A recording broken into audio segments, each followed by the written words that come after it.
My name is Eileen Opatz Berger, and I'm the mother, of course.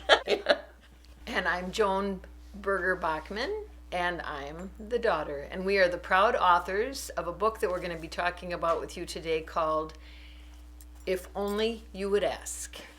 Well, the idea for the book began with my father-in-law, Bill.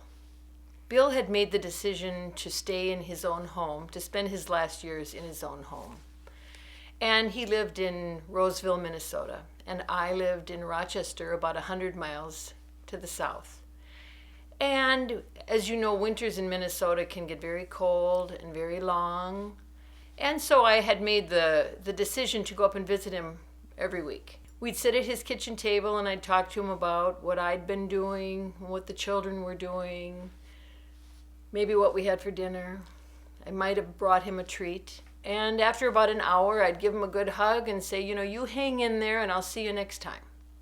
And I'd leave wondering really if those visits made any difference.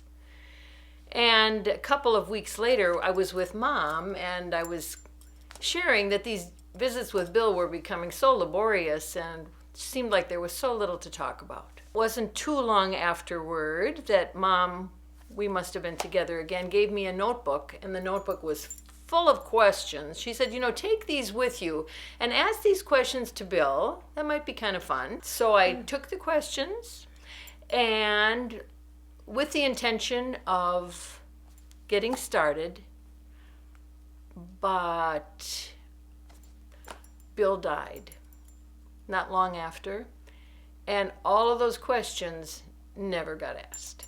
You might wonder where I got the questions. For many years, I belonged to an organization called the American Association of University Women. And under that umbrella, they would have many choices that members could join.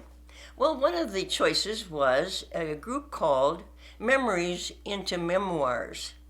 And so each month, the group would have a different topic, and they would share the topic at the meeting. And that led to lots of good conversation. And so after about 20 years, you can imagine there were a lot of topics. So I took those lists of topics, and from them we came up with the questions. And that's how we got the questions. After Bill died, Mom and I were together. We must have been talking about the notebook that never got used, and decided there must be thousands of people just like Bill in all kinds of different situations and for all kinds of reasons who are lonely and whose lives are getting smaller, who feel, what have I got of interest to talk about? I don't go anywhere. I'm really not doing anything. That kind of was an impetus too for us to, maybe there is something to this, to writing a book. Mm-hmm. And you need to know it took about 5 years. There were many iterations of this. Mom would wake up in the middle of the night with other questions, or gee, we should have asked this. Did we include this? And we had to agree that we aren't psychotherapists or psychoanalysts, that this is for fun. This has got to be fun. There are 40 topics and over 400 questions. And the idea being that you can open it to any page and get started. Initially, for sure, Mom came up, the questions were a result of her memories into memoirs. And then as we started honing in on, which topics were the most important. Right. And that's the time that we would decide, let's meet at Little Oscar's, which is a restaurant about halfway between Rochester and White Bear Lake. So we would sit in the booth and have a grilled cheese. And yes, and have a conversation about, what do you think of this question? Then it was kind of a new experience for us to decide, so all right, so we're getting about finished with this, and so then what?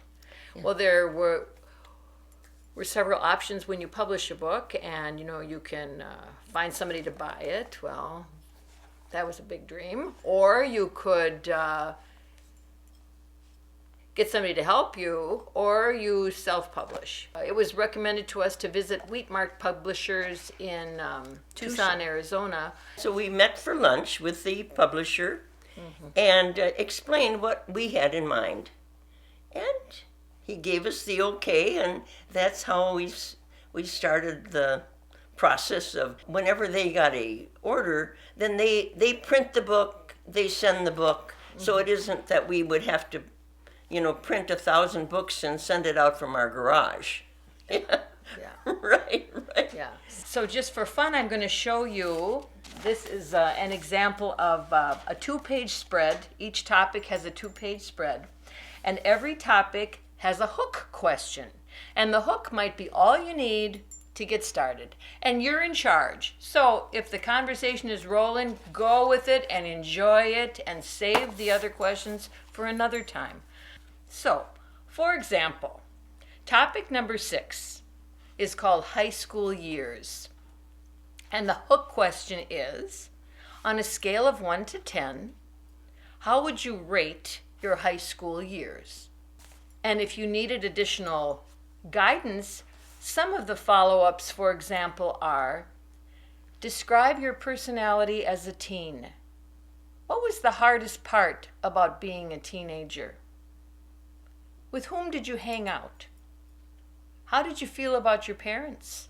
And if we don't want to talk about high school, we could talk about favorite movies, favorite TV shows, music, celebrations with Thanksgiving and Christmas. There is a topic on politics which we probably would not go to right now, and we could focus on other things that would be sure to trigger joy.